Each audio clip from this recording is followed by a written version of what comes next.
अस्सलाम वालेकुम दोस्तों, आज बात करेंगे दुनिया की एक ऐसी पुरस्कार जगह के बारे में जिसके बारे में शायद आपने पहले ना सुना हो। ये एक ऐसी जगह है जिसमें ऐसी ख़तरनाक एक्टिविटीज़ हो रही हैं जिसके बारे में आम इंसान नहीं जानता। एक सहरा में होने के बावजूद इस जगह पर ऐसी क्या बात है कि पूरी दुनिया इस बारे में जानना चाहती है। ये सब बातें हम जानेंगे इस वीडियो में। तो आपसे गुजारिश है कि वीडियो में आगे बढ़ने से पहले हमारी वीडियो को लाइक कर दें और हमारे चैनल को भी सब्सक्राइब कर दें। एरिया 51 अमेरिका के शहर लास वेगास से 30 किलोमीटर दूर एक सहरा में वाक़या एक जगह है। इस सहरा का नाम नेवाडा डेजर्ट है। एरिया 51 को अमेरिका और दुनिया की खुफिया जगहों में से एक माना जाता है। दोस्तों, इस खुफिया जगह के बारे में तरह तरह की बातें पिछली कई दहाइयों से दुनिया में फैली हुई हैं, जैसे कि इंसान कभी चांद पर गया ही नहीं था। और चांद की जो पहली फुटेज हमें देखने को मिलती है वो दरअसल एरिया 51 के अंदर ही फिल्माई गई थी। एक और बात एरिया 51 की ये भी है कि अमेरिकन गवर्नमेंट यहाँ टाइम मशीन बनाने पर काम कर रही है, लेकिन ज़्यादातर लोग जो इस जगह के बारे में समझते हैं वो ये है कि एरिया 51 में एलियंस को रखा जाता है, यानी ज़मीन पर आने वाले एलियंस और उनकी यूएफओस को पकड़कर यहाँ पर उन पर एक्सपेरिमेंट किए जाते हैं। चलें अब इसकी ज़रा डिटेल में जाते हैं। एरिया 51 का असल नाम Nevada test and training range है।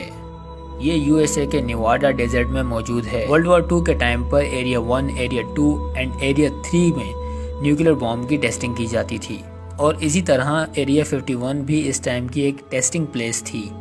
बाकी जितने भी एरियाज थे उनमें कोई भी ऐसी अजीब एक्टिविटी को रिकॉर्ड नहीं किया गया, लेकिन स्पेसिफिक एरिया 51 आज भी मिस्ट्री एक्सप्लोरर को कपकपा देता है। 1955 में कई लोगों ने ये दावा किया कि उन्होंने यूएफओस को देखा एरिया 51 के आसपास। बॉब लेजर एक ऐसा इंसान है जो कहता है कि मैं एरिया 51 के एक डिपार्टमेंट जिसका नाम S4 है उसमें काम करता था और उस डिपार्टमेंट में एलियंस की शिप्स यानी यूएफओस को स्टडी किया जाता था। और उसने ये कहा था कि एरिया 51 की टीम यूएफओस और एलियंस को कैप्चर करके उन पर एक्सपेरिमेंट करती हैं और वहाँ पर ये भी एक्सपेरिमेंट होते हैं कि एलियंस के यूएफओस बिना फ्यूल के किस तरह हवा में उड़ जाते हैं। बॉब लेजर के हिसाब से 1989 में ये डिस्कवर किया गया था कि एलियंस के स्पेसक्राफ्ट किस तरह काम करते हैं और उनका ये कहना है कि इस स्पेसक्राफ्ट में एक ऐसा मेटल यूज़ किया जाता है जो कि अननोन है और जिसका एटॉमिक वेट 115 है।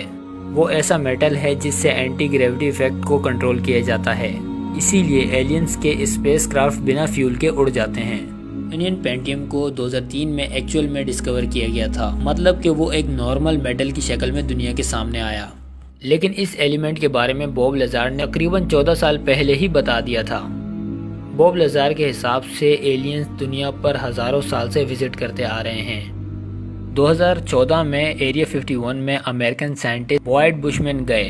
इन्होंने जो देखा वो हैरानकुन था और इनके बयान ने पूरी दुनिया में एक तहलका मचा दिया।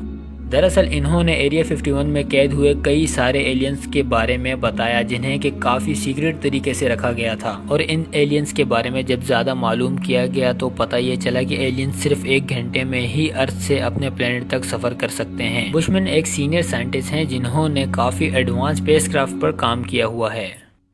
और इस जगह को और ज़्यादा मिस्टीरियस एक बात बना देती है कि पैसेंजर एयरप्लेन या तो मिलिट्री एयरप्लेन को भी इस एरिया के आसपास भड़कने नहीं दिया जाता और किसी भी सैटेलाइट को एरिया 51 की तस्वीर ऊपर से खींचना मना है। और आजकल यहाँ क्या हो रहा है ये हम नहीं जानते। 2016 में अमेरिका के इलेक्शन से पहले हिलरी क्लिंटन ने वादा किया था कि अगर वो इलेक्शन जीत तो एरिया 51 के बारे में कई खुफिया फाइल्स को लोगों के सामने लाने की कोशिश करेंगी। अब बात यह है कि इन खुफिया फाइल्स में ऐसा क्या था कि हिलरी क्लिंटन ने इनको सामने लाने का वादा किया था, लेकिन ये इलेक्शन हार गई या तो इनको हरा दिया गया और ये फिर से एक मिस्ट्री बन के रह गया। और एरिया 51 के बारे में 2 हॉलीवुड की मूवीज़ भी बन चुकी हैं। मेरे दिमाग में एक बात आती है कि अगर एरिया 51 इतना ही सिक्योर इन्होंने किया हुआ है तो जिन साइंटिस्ट या जिन लोगों ने इसके बारे में इतनी बातें लोगों को बताई उन लोगों को कुछ क्यों नहीं किया गया, उन लोगों को पकड़ा क्यों नहीं गया। मुझे ऐसा लगता है कि हो सकता है यहाँ पर कुछ अलग ही काम हो रहा हो और दुनिया को यहाँ पर एलियंस का नाम दे कराया जा रहा हो। अल्लाह बेहतर जानता है कि यहाँ पर क्या हो रहा है। आपका इस बारे में क्या ख्याल है, हमें कमेंट सेक्शन में ज़रूर बताइएगा।